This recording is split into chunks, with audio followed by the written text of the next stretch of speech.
Hey guys, it's Miss Tarkington.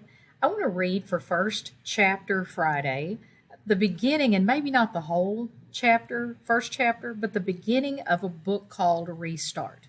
It says here on the front, it says, Lose your memory, find your life. And you see it's by Gordon Korman, got a pair of glasses with a broken lens. Here's what it says on the back. I don't know if you can see it very good. Chase doesn't remember falling off the roof. He doesn't remember hitting his head. He doesn't, in fact, remember anything. He wakes up in a hospital room and suddenly has to learn his whole life all over again, starting with his own name. He knows he's Chase, but who is Chase? When he gets back to school, he sees that different kids have different reactions to his return. Some kids treat him like a hero. Some kids are clearly afraid of him. One girl in particular is so angry with him, she pours her frozen yogurt on his head the first chance she gets. Pretty soon, it's not only a question of who Chase is, but it's a question of who he was and who's he going to be. All right. So again, it's called Restart. Chapter 1, Chase Ambrose.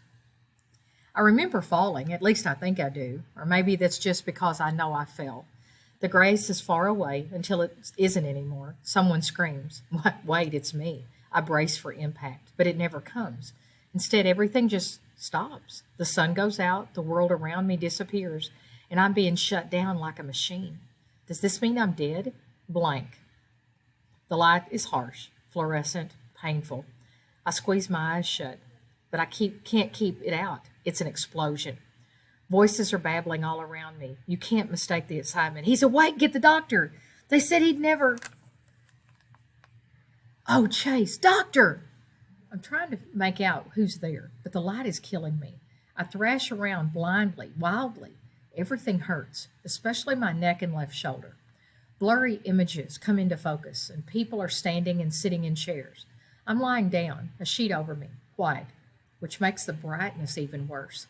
I raise my hands to cover my face, and suddenly I'm tangled in wires and tubing. A clip on my finger is tethered to a beeping machine next to my bed. An IV bag hangs from the pole above it. Thank God! The lady beside me is choking with emotion. I can see her better now. Long brown hair, dark-rimmed glasses. When we found you, you lying there. And that's all she could manage before she breaks down crying. A much younger guy puts his arm around her. A white-coated doctor bursts into the room. Welcome back, Chase, he exclaims, picking up a chart on a clipboard at the foot of his bed. How do you feel? How do I feel? Like I've been punched and kicked all over every inch of my body. But that's not the worst part.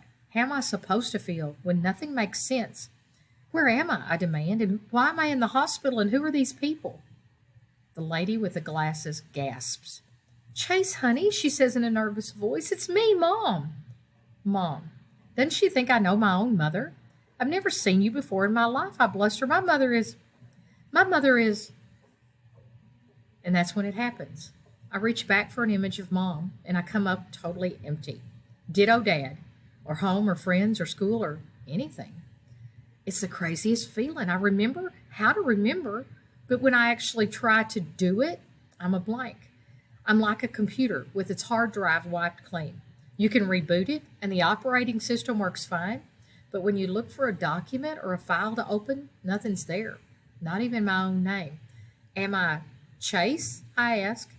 While my mother questions sent murmurs of shock around my hospital bed, this one is greeted with silent resignation.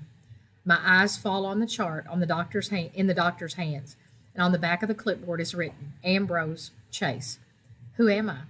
A mirror, I exclaim. Somebody get me a mirror. Perhaps you're not ready for that, the doctor says in a soothing tone. The last thing I'm in the mood for right now is to be soothed. A mirror, I snap. The woman who calls herself Mom fumbles inside of her pocketbook and hands me a makeup compact. I open it up, blow away the loose powder, and stare at my reflection. A stranger stares back at me. Amnesia. That's what Dr. Cooperman says I have. Acute retrograde amnesia.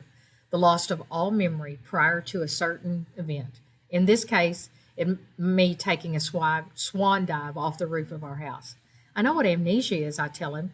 So how come I remember a random word like that, but I can't remember my own name or my family or why I was climbing on the roof? Well, that I can answer, supplies the young guy, who turns out to be my older brother, Johnny, a college student home for the summer. Your room has that dormer window. You open it up and crawl out onto the eaves. You've been doing it as long as I can remember. And did anybody warn me I might break my neck?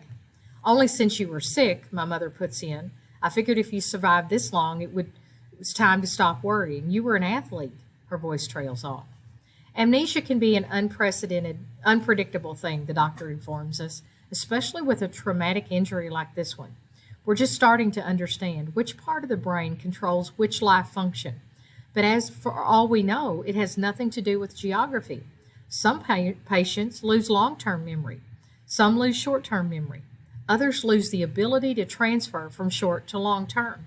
In your case, the damage seems totally confined to your sense of who you are and what happened in your life up to this point. Lucky me, I say bitterly. Cooperman raises an eyebrow. Don't knock it.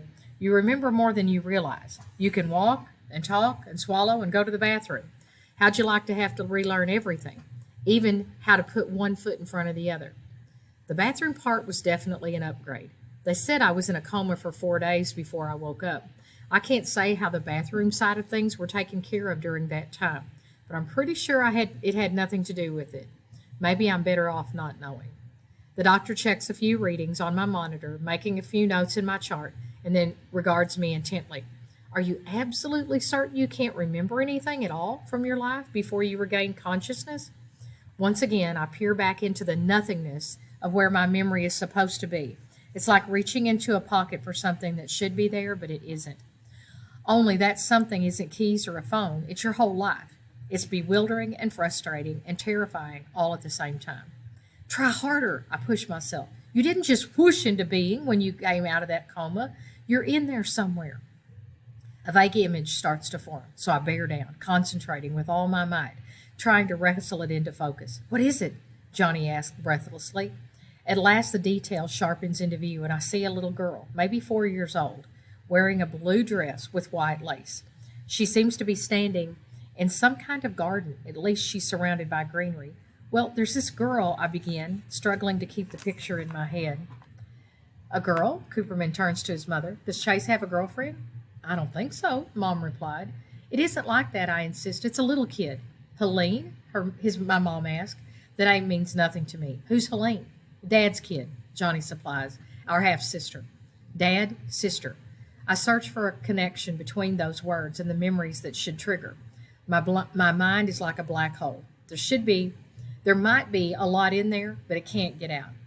Are the two of them close? Cooperman inquires. Mom makes a face. Doctor, after the accident, my ex-husband came to shout and accuse and punch the emergency room wall. Have you seen him here since then, while his son lay in a coma?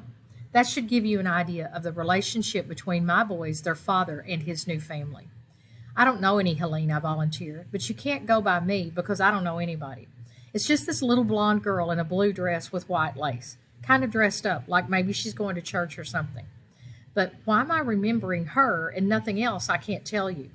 Definitely not Helene, Mom concludes. She has dark hair like her mother. I turn to the doctor. Am I just crazy? Of course not, he replies. In fact, this little blonde girl suggests that your memory isn't gone at all. It's only your ability to access that it's been damaged. I believe that your missing life will come back to you. At least some of it will. And this little girl might be the key. I want you to keep thinking about her, who she is and why she's important, that you remember her when everything else has disappeared. So I'm going to stop there, guys, but I think you will like